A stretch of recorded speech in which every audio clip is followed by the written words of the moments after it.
অনেকে দেখবেন যে ওরস করতেছে, আছে না? আছে কিনা? অনেক জায়গাতে হয়তো আশেপাশে দেখবেন। ওরস অর্থ কি বুঝেন কিনা? ওরস অর্থ বুঝেন কিনা? ওরস তো বিয়া। আরিস বলে আরবিতে, আরিস বলে আরবিতে বধূকে, নববধূকে। আর আর আরুস, আর আরিস বলে নববধূকে, আরুস বলে বরকে। আর ওরস হইল বিয়ে অনুষ্ঠান। নাউজুবিল্লাহ। তারা ওরস বলতে কি বুঝায় বুঝেন কিনা? ওরস বলতে এটা বুঝায় তারা নওশা সাজিয়ে এরা তাকে আল্লাহর কাছে তারে বিয়ে দিচ্ছে। নাউজুবিল্লাহ। আপনি বুঝছেন কিনা কথাটা? কত মারাত্মক কথা। এরা তাদের নাম দিয়েছে খুসরুজ শরীফ, নওরোজ শরীফ, এবং এইটার মাধ্যমে তারা মনে করে আল্লাহর সাথে তিনি মিলিত হচ্ছেন, এর সাথে তিনি ফানা ফিল্লাহ হচ্ছেন, কেউ বল বিশ্বাস করে বাকাবিল্লাহ হচ্ছেন। এই দিবসগুলি, রোজগুলি যারা পালন করে তারা কিন্তু এই জাতীয় শিরকি লিপ্ত রয়েছে। এদের ঈমানেরও কোনো মূল্য নেই, আমলেরও কোনো মূল্য নেই। এরা সারা জীবন আমল করলো, আল্লাহর কাছে এর কোনো মূল্য নেই। সারা জীবন যদি কোনো একটা মানুষ রোজা করছে, খেয়াল করেন, আমি একজনকে দেখেছি মক্কা মদিনাতে আমার সাথে দেখা করতে আসছে, এসে বলতেছে আমি, উনি অহংকারে বলতেছে আর কি, যে আমি একদিন পর একদিন রোজা রাখি। আমি তো বাবা আল্লাহর ওলি মনে হয়, ভালোই তো, খুশি হয়ে গেল। তারপর বললো যে আমি রাতের বা তাহাজ্জুদ পড়ি, আমার তাহাজ্জুদে এই সিস্টেম বলি। তো আমি তো ভালো, আলহামদুলিল্লাহ, ভালো কাজ করেন। তারপর কথা চলতে চলতে একসময় দেখলাম যে উনি খালি পায়ে মসজিদ নববী ঢুকতেছে। বুঝলেন কিনা? মানে আমার দেশ থেকে কিছু মানুষ যায় মনে করে যে মসজিদে নববীর আশেপাশে রাসূলুল্লাহ সাল্লাল্লাহু আলাইহি ওয়াসাল্লাম হাঁটছেন, এখন যদি আমি জুতা পায়ে হাঁটি তাহলে তো বেয়াদবি হয়ে যাবে। তো এখন কি করতে হবে? খালি পায়ে হাঁটতে হবে। আপনাদের দেশেও কোনো কোনো বড় বড় মাজার আছে যেগুলিতে দেখবেন যে জুতা নিয়ে ঢুকতে দেয় না। শাহজালাল ওখানে গেছেন তো, দেখেন জুতা নিয়ে ঢুকতে দেয় না। শাহপরান ওখানে জুতা নিয়ে ঢুকতে দেয় না। আর অনেক জায়গা আছে যেখানে আপনাকে জুতা নিয়ে ঢুকতে দেয় না। মনে করে বেয়াদবি হয়ে যাচ্ছে, এই ছেলেটা বেয়াদব। কেউ গোলাপ জল ঢাকে ডালে, কেউ পিছনের দিকে হাঁটে, দেখছেন কি? পিছনের দিকে হাঁটে, কবরের দিকে পাছা দেয় না। পাছা দিলে বেয়াদবি হবে। তিনি সামনের দিক দিয়ে উল্টো দিক দিয়ে হাঁটে। এরকম গোষ্ঠী কিন্তু আমাদের দেশেও আছে। তো মদিনা যে এই চালাকি শুরু করছে, মদিনা যায় তিনি খালি পেয়ে হাঁটতেছে। আমি বললাম যে খালি পেয়ে হাঁটতেছেন কেন? খালি পেয়ে হাঁটতেছেন কেন?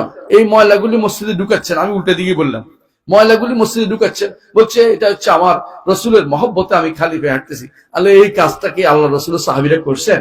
বলে করেন নাই। তো আপনি কেন এটা করতেছেন? আমি মহব্বতে করছি। আমি রসুলের সাহাবীদের আপনি বেশি ভালোবাসেন, রসুলের সাথে আপনি আল্লাহ রসুলকে বেশি ভালোবাসেন, মিথ্যা কথা। আপনি বড় মিথ্যাবাদী। আপনি এই কাজটা কেন করতে যাবেন? করতে পারেন না। আপনি অবশ্যই জুতা পরবেন, জুতা পরে মসজিদের কাছে যাবেন, মসজিদে জুতা হাতে নিয়ে তারপর মসজিদে ঢুকবেন, তারপর ব্যবসা রাখবেন। তারপর এইভাবে করে রাসূলুল্লাহ সাল্লাল্লাহু আলাইহি ওয়াসাল্লাম জুতার মাধ্যমে সম্মান দিতে আমাদেরকে বলে নাই। আমাদেরকে তাকে সম্মান, তার অনুসরণ করতে হবে সুন্দর করে, এবং তাকে ভালোবাসতে হবে, তার সুন্নাহকে ভালোবাসতে হবে, তা আল্লাহ রসুলের আদর্শকে ভালোবাসতে হবে। রসুল যা করেছেন সেটা সবার আগে স্থান দিতে হবে, সেটা আপনি করবেন। এবার তিনি হঠাৎ করে আব্দুল বলেন, তাহলে তুমি দেখেছি ওহাবিদের মতো কথা বলতেছো। আপনি কে? আমি তো শুনিনি। আপনি কেমন শুননি? তাহলে আপনি মনে হয় শিরিক টিরিক করেন। আমি শিরিক করি না। তাহলে আমি বলেন যে আল্লাহ গায়েব জানে কি? রসুল গায়েব জানে কিনা? রসুল গায়েব জানে। এখন বলেন, তিনি বলেন রসুল গায়েব জানে। তিনি তার সন্তানের নাম রেখেছেন গোলাম মহিউদ্দিন। গোলাম মহিউদ্দিন অর্থ বুঝেন কিনা? বুঝেন নাই না? মহিউদ্দিন হচ্ছে আব্দুল কাদের জিলানী রহমতুল্লাহ আলাইহি। ওনাকে মহিউদ্দিন, ওনার একটা লকব হচ্ছে, উনি ভালো মানুষ ছিলেন, ওনার লকব হচ্ছে মহিউদ্দিন, উপাধি হচ্ছে মহিউদ্দিন, মানে দিনের জীবিতকারী, পুনর্জীবন দানকারী। দিনকে ভালো কাজে উনি ব্যবহার করেছে, মানুষকে ওয়াজ নসিহত করতেন এই জন্য। কিন্তু উনি আল্লাহর গোলাম না হয়ে হচ্ছে গোলাম মহিউদ্দিন, ছেলের নাম রাখছে। বুঝলেন কিনা? অর্থাৎ মহিউদ্দিনের দাস, অর্থাৎ আল্লাহর দাস, সে মহিউদ্দিনের দাস। আমি শুনে আসছি যে আপনার ছেলের নাম এটা রাখছে। বলা হ, কেন? আমি তো আব্দুল কাদের জিলানীর দাস। আল্লাহ, তো আপনি কেমনে আল্লাহর দাস? কারণ আমি তো ওনার দাস হলে আল্লাহর দাস হয়ে গেলাম, কারণ উনি তো আল্লাহর প্রিয় বান্দা। সুতরাং আমি কি আর সরাসরি আল্লাহর কাছে যাইতে পারি নাকি? এই 2 নম্বরই কথা কিন্তু সমস্ত পীরেরা বলে। এই পীর গোষ্ঠী, সমস্ত পীর গোষ্ঠী এই 2 নম্বরই কথা বলে। আল্লাহ তাআলা কোথাও পীর মানার কথা বলেন নাই। আল্লাহ রসুল কোনদিন পীর ধরার কথা বলেন নাই। পীর মানা, পীর ধরা এগুলি হচ্ছে জাহিলি সমাজের কাজ। জাহিলি সমাজের লোকেরা লাত মানাত উজ্জা ধরতো, তারা কি বলতো? আল্লাহ তাআলা নিষেধ করে দিয়েছেন কোরআনে কারীমে, আফারাআইতুমুল লাতা ওয়াল উজ্জা ওয়া মানাতা আস-সালিসাতাল উখরা আলাকুমুয যাকারু ওয়া লাহুল উনসা তিলকা ইযান কিসমাতুন দিজা। আল্লাহ তাআলা বলছেন যে তোমাদের জন্য পুরুষ, আল্লাহর জন্য মেয়ে সাব্যস্ত করতেছো, লাত মানাত উজ্জা দিয়ে তোমরা তার আল্লাহর নৈকট্য চাচ্ছ, এই নৈকট্য কখনো অর্জিত হবে না। আল্লাহর কাছে প্রিয় পাত্র হতে কোনো মাধ্যম লাগে না। যে কেউ মনে করে মাধ্যম ছাড়া আল্লাহকে কাছে যাওয়া যাবে না, সেই ব্যক্তি এখনো ঈমানদার হইতে পারে নাই। আল্লাহর কাছে যেতে হলে একমাত্র মুহাম্মদুর রাসূলুল্লাহ সাল্লাল্লাহু আলাইহি ওয়াসাল্লামের তার আদর্শকে মাধ্যম ধরে যেতে হবে। ব্যক্তি অমুক ব্যক্তি তমুক ব্যক্তি, অমুক পীর তমুক পীর নয়, আপনাকে মুহাম্মদুর রাসূলুল্লাহ সাল্লাল্লাহু আলাইহি ওয়াসাল্লাম আদর্শ ধরে জান্নাতে যেতে হবে। যে আদর্শের উপর আপনাকে রেখে গেছেন, সে আদর্শ আমল করে যেতে পারলে আপনার আমল কবুল হবে। এর বাইরে যত আমলই করুন না কেন, আপনার আল্লাহর দরবারে কবুল হবে না সেটা। আপনি যে সারা বছর রোজা রাখেন আর মনে মনে রাখছেন যে এখানে কিছু না কিছু উপকার তো আছেই, কোথায়? কবরে, অথবা কোথায়? মাজারে, অথবা কোথায়? গজার মাছে, অথবা কোথায়? কচ্ছপে, অথবা কোথায়? কুমিরে। খানজাহানের এখানে কুমির আছে না, আপনারা দেখছেন, খানজাহান শুনেছেন। বিভিন্ন জায়গাতে অনেকেই দেখবেন যে ওখানে যায় এটা খাওয়া ওইটা খাওয়া, নিয়ত করে খাওয়াচ্ছে। আপনি এখনো যান, দেখবেন নিয়ত করে এই কাজটা করতেছে।